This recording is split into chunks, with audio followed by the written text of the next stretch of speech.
US President Donald Trump has given China 1 day to end the 34% retaliatory tariffs it imposed on US products last week, or he'd slap an extra 50% duty on imports from China.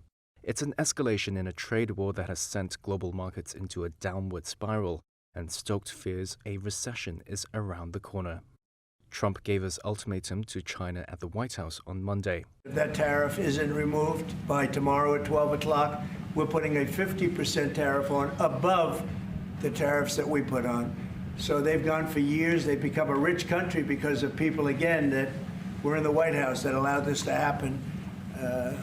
Hundreds of billions of dollars a year they'd make on us on trade, and it shouldn't be that way. Trump's long-promised round of global retaliatory tariffs were announced last week, with some rates as high as 50%.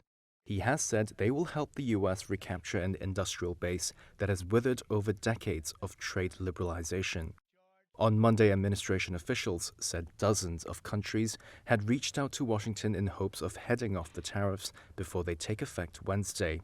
However, Trump said he has no plans to suspend tariffs during negotiations. Would you be open to a pause in tariffs to allow for negotiations? Well, we're not looking at that. We have many countries that are coming to negotiate deals with us, and they're going to be fair deals. Beijing has responded with anger to Trump's latest threat. The Chinese Commerce Ministry said Tuesday China will never accept the blackmail nature of the United States and said U.S. threats were a mistake on top of a mistake. Trump said Monday his administration would open trade talks with Japan, one of Washington's closest allies in Asia. Meanwhile, the EU has proposed counter-tariffs of 25% on a list of U.S. goods over Trump's earlier steel and aluminium tariffs, according to a document seen by Reuters. EU Trade Chief Maroš Šefčovič said Monday they're ready to negotiate a zero-for-zero deal with the Trump administration. While the EU remains open to and strongly prefers negotiations, we will not wait endlessly. The 27-member EU bloc is struggling with tariffs already in place on autos and metals. It also faces a 20% tariff on other products on Wednesday.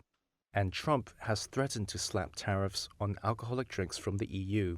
Investors and political leaders are still trying to figure out if Trump's tariffs are permanent or a pressure tactic to win concessions from other countries. And many investors are now betting that the growing risk of recession could prompt the U.S. Federal Reserve to cut rates as early as next month.